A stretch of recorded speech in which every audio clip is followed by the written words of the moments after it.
In Johannes 15 gebruik Jesus daardie treffende beeld van die wingerdstok en die lote.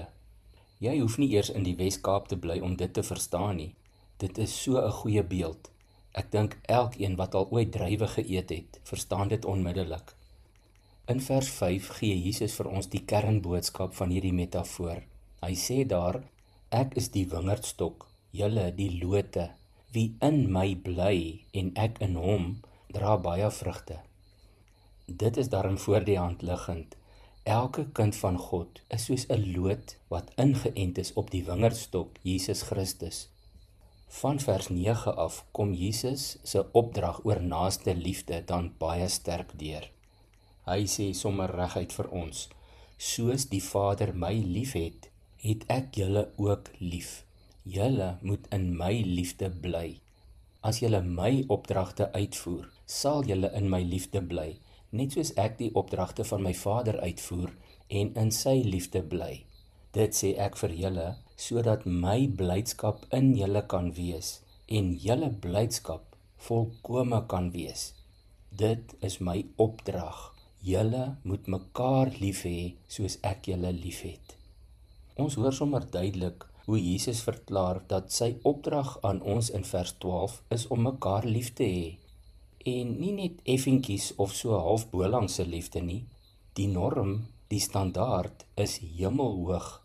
Eers stel Jesus die standaard in vers 9 waar hy sê, soos die Vader my liefhet, het ek julle ook lief.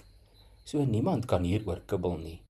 In Johannes 10 vers 30 reeds het Jesus verklaar, ek en die Vader is een. Dan hier in vers 12 sê Jesus, jy en ek het geen verskoning nie. Sy opdrag aan jou en my is duidelik, onbetwisbaar en glashelder. Julle moet mekaar lief hê, soos ek julle lief het. En dan voeg Jesus vers 11 by, dit sê ek vir julle, sodat my blydskap in julle kan wees, en julle blydskap volkome kan wees. Die blydskap, die vreugde van 'n kind van God, is niks anders nie as Jesus Christus se persoonlike blydskap. Hy sê eintlik daar, ek gee myself vir julle. In vers 13 sê hy dat hy uit liefde sy lewe vir ons aflê. Julle, ons moet mooi hoor. Hierdie vreugde van Jesus is nie 'n kitschplakkaat teen 'n lamppaal of bondgraffiti onder die brug nie. Dit is nie 'n nagemaakte glimlag wat deur kunsmatige intelligensie op jou ou klasfoto bo-oor geplak is nie. Hierdie is nie die oppervlakkige gelag vir grappies by die braaivleis nie. Hierdie is goddelike vreugde. Dit is in jou. Christus se blydskap word 'n innerlike kwaliteit van elke wedergeborene. Dit is nie die resultaat van 'n selfhelpprogram, 7 stappe tot ware geluk nie. Dit is nou nie meer jy wat leef nie, skryf Paulus, maar Jesus Christus wat in jou leef. En daarom is sy vreugde jou vreugde. Die lote, jy en ek, dra die vrugte wat die ware wingerdstok deur ons produseer. Dit kan ons baie baat om daagliks meer tyd by Jesus se voete deur te bring. Dan weet jy, sy blydskap is in jou en dit is volkome blydskap. Kom ons bid saam.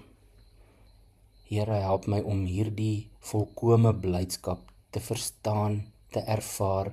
Ek weet U het dit vir elkeen van ons gegee. U het dit gesê, U gee U blydskap vir ons. En daardie blydskap is ware, egte, volkome blydskap. Help my om dit nie op ander plekke of maniere te gaan soek nie, maar om te weet, diepe ware vreugde kom van U af. Dankie dat U deur U Gees in elkeen van ons woon en hierdie blydskap reeds binne in ons is. Ons loof U daarvoor. Amen.